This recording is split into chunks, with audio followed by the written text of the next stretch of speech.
निर्दलीय प्रत्याशी के रूप में चमरा लिंडा ने लोहरदगा लोकसभा चुनाव के लिए पर्चा लिया है, जिससे त्रिकोणीय मुकाबले के आसार प्रकट हो रहे हैं। खेती बाड़ी करने वालों का 4 पैसा मिलता है तो वो पलायन नहीं करता है, लेकिन हो रहा है पलायन ड्यू टू दैट। सर, हमारे ये है कि अगर आप अकेले सांसद रहेंगे तो अकेले क्या कर पाएंगे?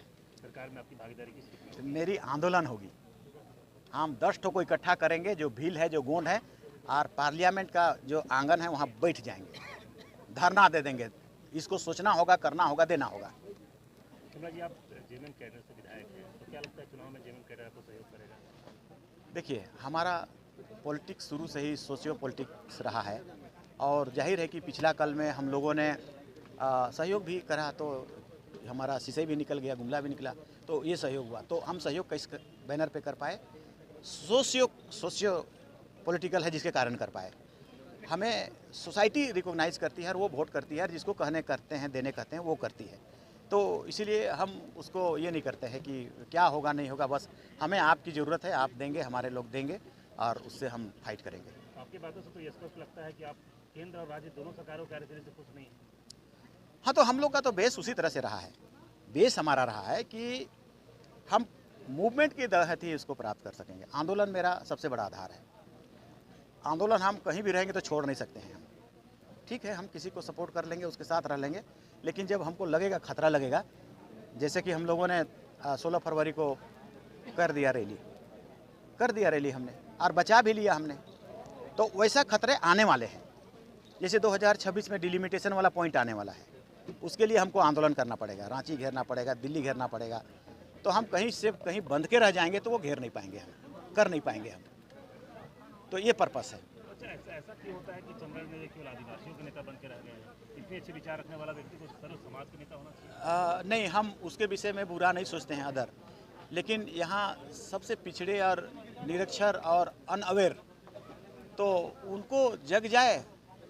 उसके बाद जैसे भारत के संविधान में जो जो चीज़ें आदिवासियों को मिली है, तो उनका यही कहना है कि मेन स्ट्रीम से आने चाहिए, उसके लिए दिया जाता है, चाहे नौकरी में हो चाहे कुछ में, लेकिन मेन स्ट्रीम में आया नहीं है। तो उसको अवेयर करना, उसको जगाना, उसका पॉलिटिकल राइट को बताना, पॉलिटिक्स क्या है वो भी नहीं जानते हैं, और उससे क्या होगा वो भी पता नहीं है। क्या लगता है एग्जाम होने के बाद आप सभी समाज को साथ लेकर? हाँ, श्योर। हमने आज तक कभी किसी के प्रति हमारा कोई दुर्भावना नहीं रहा है, कभी भी नहीं। हम सबके हित में, इवन मेरे पास कोई चले आते हैं तो उसका ट्रीट उतना ही बराबर होता है जितना एक आदिवासी का बराबर होता है। मगर जो पर्पस है, जो उसके लिए, जैसे कि अभी हमने कहा कि वो जो हमको सबसे ज़्यादा दुख होता है, क्योंकि सोशोलॉजिस्ट और एंथ्रोपोलॉजिस्ट ने कहा था ट्राइबल सोसाइटी ट्रांजिशन फेज से गुजर रहा है इन इंडिया, जिस तरह से इन द वर्ल्ड पूरे में। वही मेरा दिमाग से और वही से हम पॉलिटिक्स में आए हैं। कोई आदिवासियों का हित नहीं कर, हम करवाएंगे उसको, इसलिए ये पार्लियामेंट जीत के हम उसको कॉम्पेल करेंगे, उसको मजबूर करेंगे। और नहीं करेंगे आप तो हम इसको और प्रचार करेंगे, इस तरह की बातें करके हम उसको मजबूर करेंगे। तो कंटेस्ट आपके सामने है, बीजेपी का उम्मीदवार है जो समीर रावल, वो भी अपने आप को आदिवासी हितैषी बताते हैं, सुखदेव भगत भी अपने आप को आदिवासी हितैषी बताते हैं। कैसे लड़ाई होगी? आदिवासी हितैषी तो देखिए, वो पार्टी हितैषी है। देखिए, हम कभी कभी बहुत बार बोलते हैं, इस सीट को भारत का संविधान ने रिजर्व किया तो आदिवासियों के लिए किया, तो वो कांग्रेस के लिए नहीं किया, वो बीजेपी के लिए नहीं किया, आदिवासियों के लिए किया। इसीलिए आप उस पार्टी को अपना मुखौटा बना के किसी को रखेंगे तो वो तो ट्राइबल के लिए नहीं हुआ, क्योंकि आप उसका बात भी नहीं कर रहे हैं। आप भी अपने तरफ से कहते हैं कि भाई मैं तो हूँ आरएसएस का, हाँ रहूँगा कहते हैं, तो इसमें ये जंचता नहीं है, फिट बैठता नहीं है, तो वो है नहीं एक्चुअली।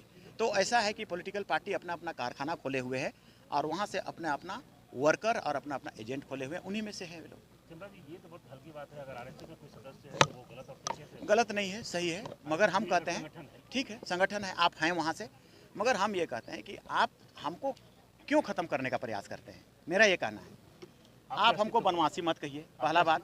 आप हमको सरना कोड मेरा देने के लिए वकालत कर दीजिए, दूसरी बात, हमें कोई आपत्ति, लेकिन आप करते हैं इसलिए हम बोलते हैं। इस बार चुनाव में मुख्य एजेंडा है? हाँ, मुख्य एजेंडा मेरा यही रहेगा, और हम लोग बीजेपी कांग्रेस तो नहीं है, हम लोग बीजेपी से टसल में रहेंगे। हम 2-3 चीज़ों को हमने कहा है कि हम पूरा दोनों डिस्ट्रिक्ट के लिए हम चाहते हैं कि यहाँ इंडस्ट्री वगैरह आए, थोड़ा पलायन दूर हो और इकोनॉमी थोड़ा बेहतर हो, रेल वगैरह आए तो रास्ते चलने के लिए भाड़ा कम में होता है, ये सब दोनों चीज़ों को हमने कहा है। लेकिन हमारा जो प्रमुख मुद्दा है वो इसी पर है, जो हमने कहा अभी कि आप 7वां नंबर कॉलम को खोलना पड़ेगा और वहाँ सरना कोड को लिखा करके जैन से ज़्यादा हो जाएगा तो आपको कोड देना होगा। यही पर्पस है मेरा मुख्य रूप से। लेकिन अगर ऑल थ्रू हम देखेंगे जिला को तो वाकई हमारा डेवलपमेंट नहीं हुआ है। हमारा 30 साल हो गया जब यहाँ से हम मैट्रिक पास करके गए, जैसा था जैसा है करीब करीब गुमला वैसा ही है, लोहरदगा भी लगभग वैसा ही है। तो यहाँ कोई चीज़ को खींच के लाया नहीं जा सका।